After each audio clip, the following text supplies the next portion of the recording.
Hello and welcome to a Boxing Insider special. This is part 3 of our exclusive interview with Frank Warren, and you're going to want to watch the end because there are fireworks ahead. And before you do anything else, like and subscribe so you don't miss out on any of our boxing content, and there's plenty on the way ahead of our exclusive coverage of Tyson Fury's huge fight against Dillian Whyte on the 23rd of April.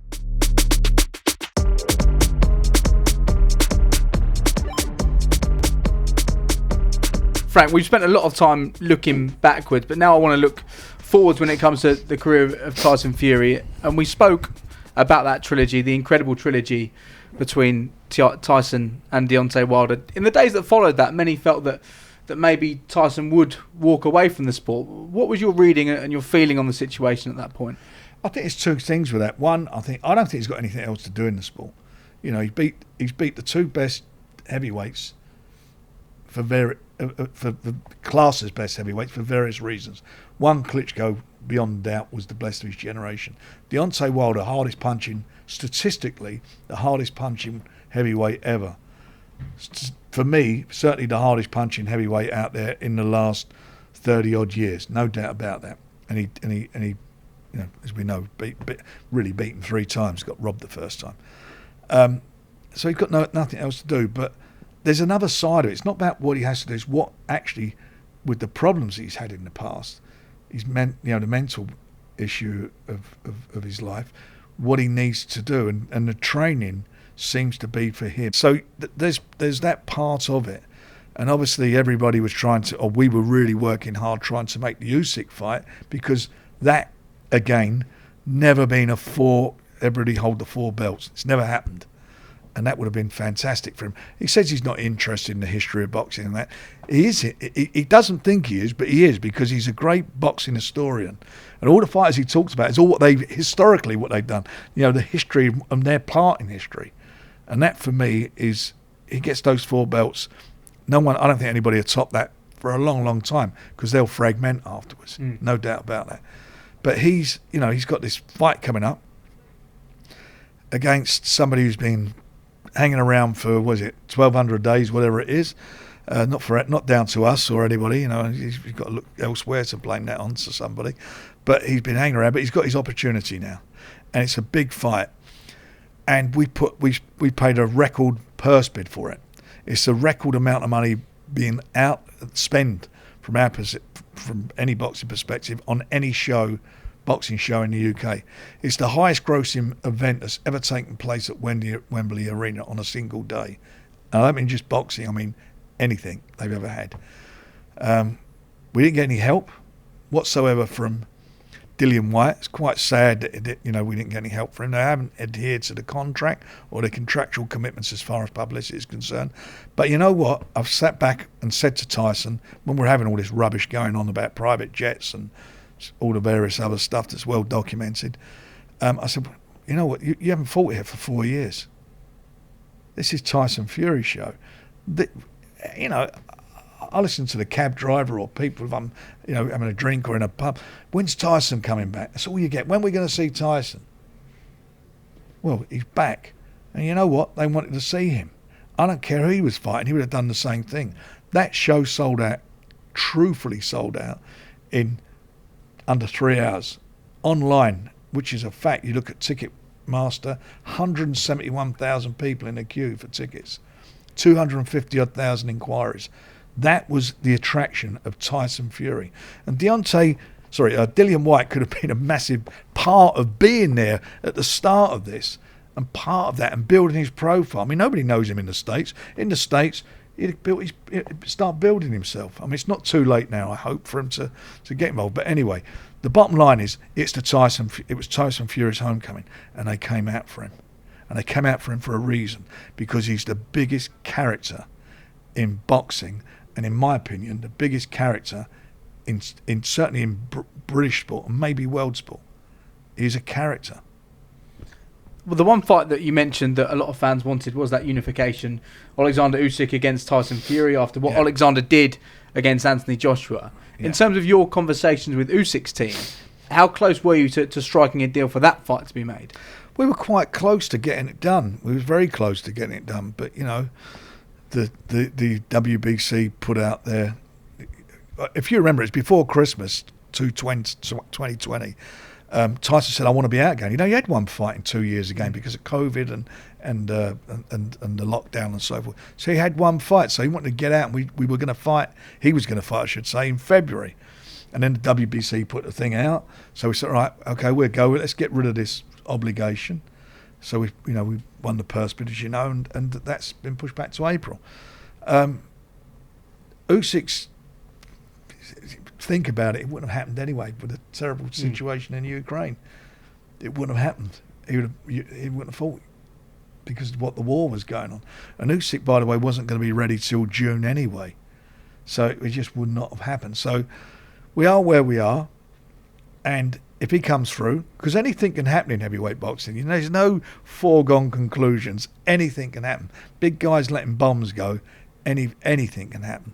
But if he comes through, and Usyk fights Joshua, the winner of that fight, and Tyson, is mega.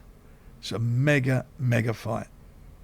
Do you think that will happen? Because Tyson threw a spanner in the works at the press conference we were at a few weeks ago when he told a few people that this will be it. This fight against Dillian Whyte will be my final fight. Well, if it is, it is, and we'll go along with that because no one's going to no one's going to try and change his mind. If that's how he feels, that's how he feels.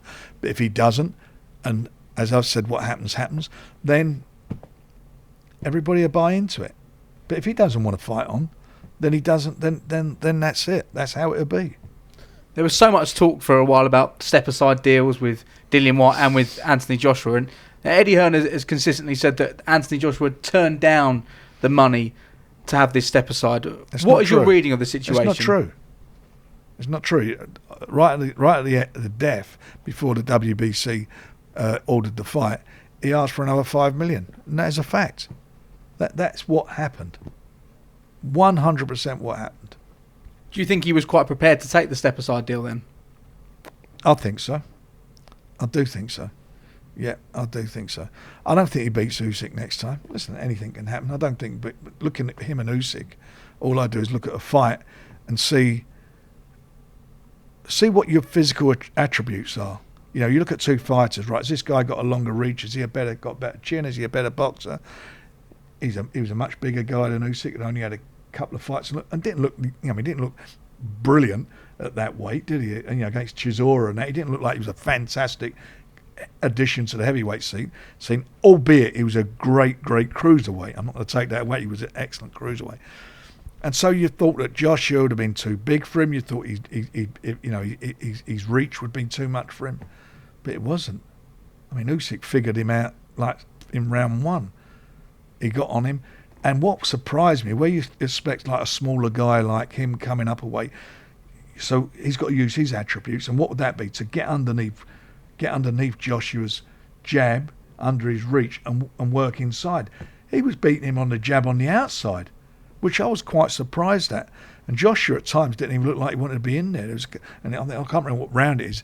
He clips him in one round, and he was all over the place. And right at the end, right at the death of that fight, they were about to throw the towel in. If that had been the 11th round, they would have thrown the towel in and stopped it. He was gone.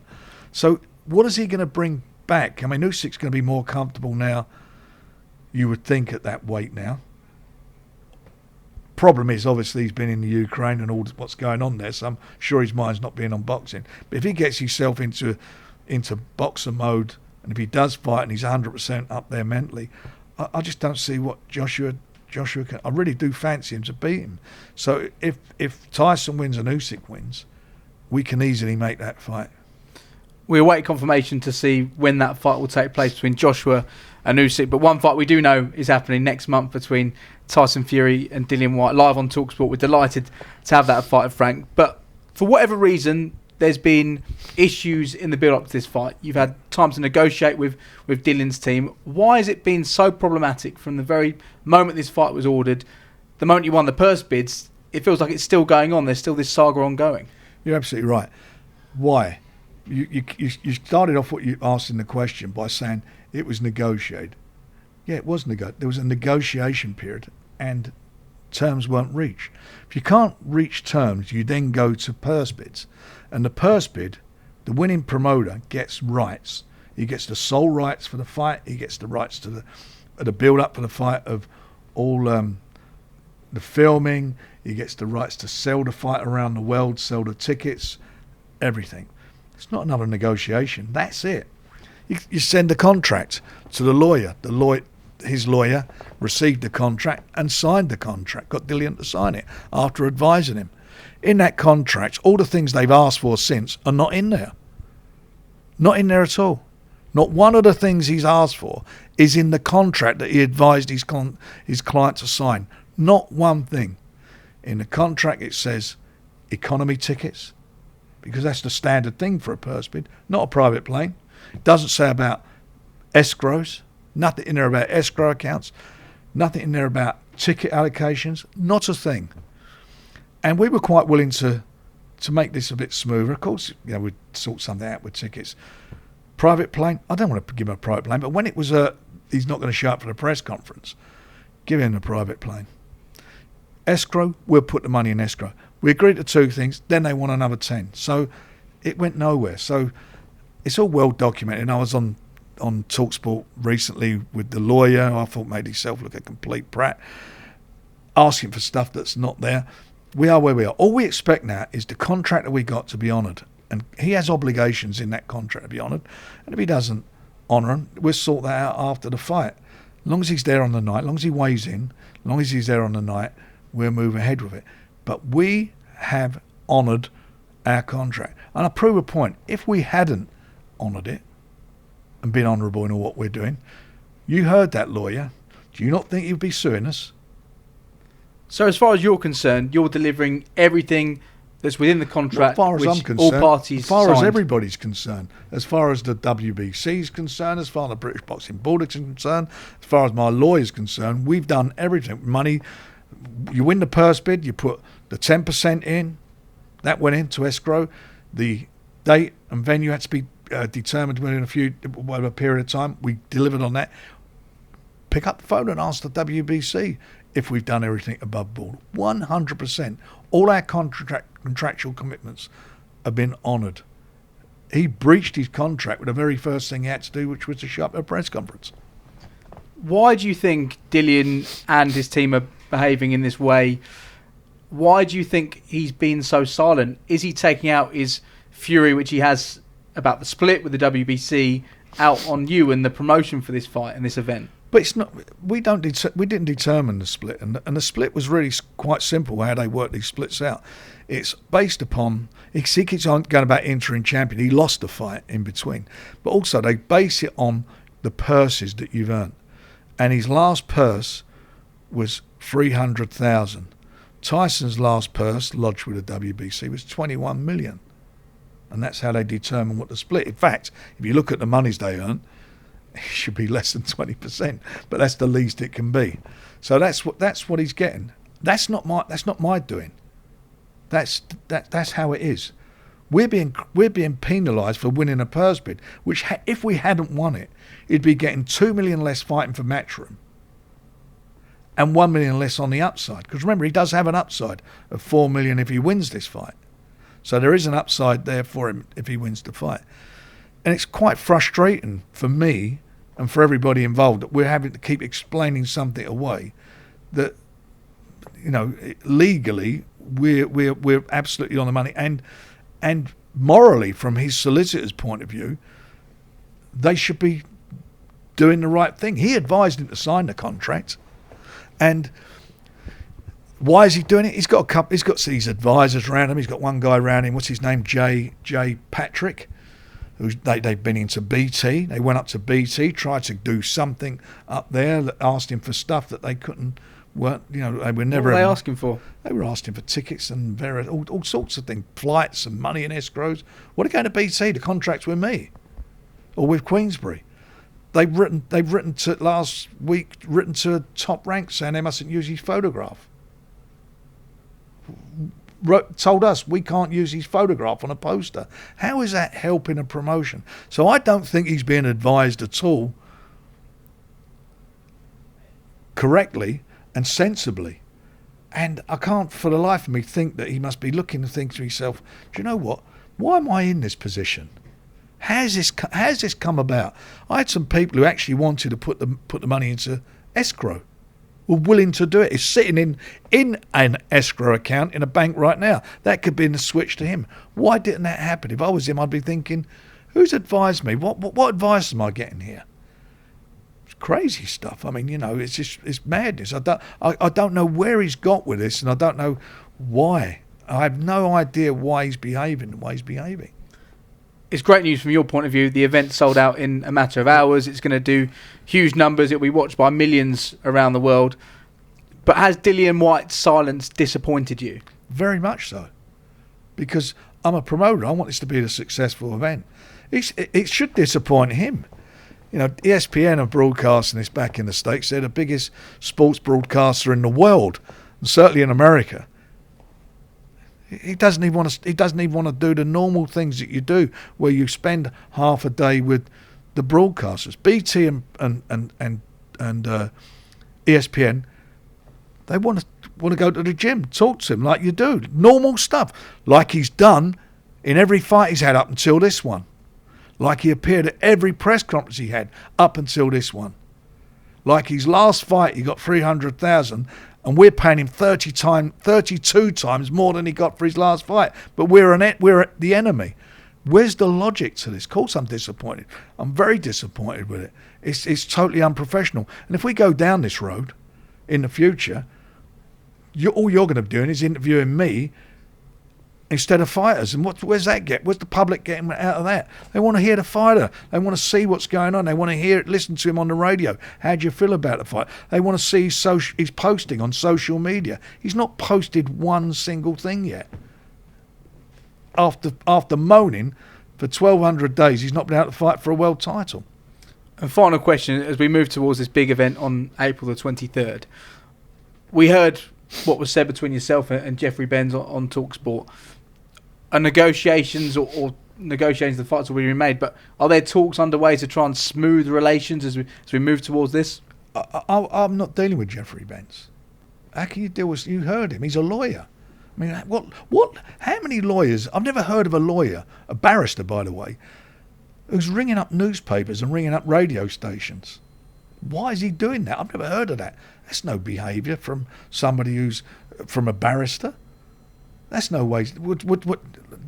Where he's got it wrong with me, the last person in the world he wants to be trying to bully is me. It don't work. It will never work as long as he lives. It's impossible. So we reached out. We tried very hard. BT, a cop went to spoke to them, sat down, tried to speak to them. Top Rank, who are not parties to signatories to the contract, they spoke to him. I've even heard Matchroom say any dealings they've had with the people in the past are a nightmare. I've heard all the journalists say that the team that he's got are a nightmare to deal with. I mean, you probably know better than anybody. You're part of the media. Everybody who deals with them apparently a headache. But this time round, they're the biggest headache ever. But you know what? Just show up the week. Do your contracted. What you got to do contractually, and that's it. We'll deal with all that stuff afterwards because it's not forgotten. That's for sure. His mother, his mother. He don't want to buy his mum a ticket. His mother and whoever her guests come along, be my guests. They'll have great tickets. I'll send a limo to pick them up, and I'll give them hospitality on the night. She'll be looked after like she's my mum. If my dear mum, my mum who's no longer alive, but that's how she'll be looked after. We're not that type of people. We're accommodating people. I've never promoted Dillian Whyte. I don't understand all this crap, and I hope it's not him. But at the end of the day, he's the guy getting in the ring. He's the boss. But these people around him are a nightmare. A nightmare. And if anybody who listened to that interview the other week on talkSPORT, if they're listening to that, I think anyone with any common sense would see what we're having to deal with. So that was the final part of our exclusive interview with Frank Warren. And if you missed the first two parts, then make sure you check those out. And in the meantime, like and subscribe because there's plenty on the way in a Fury against Whyte on the 23rd of April, live on talkSPORT.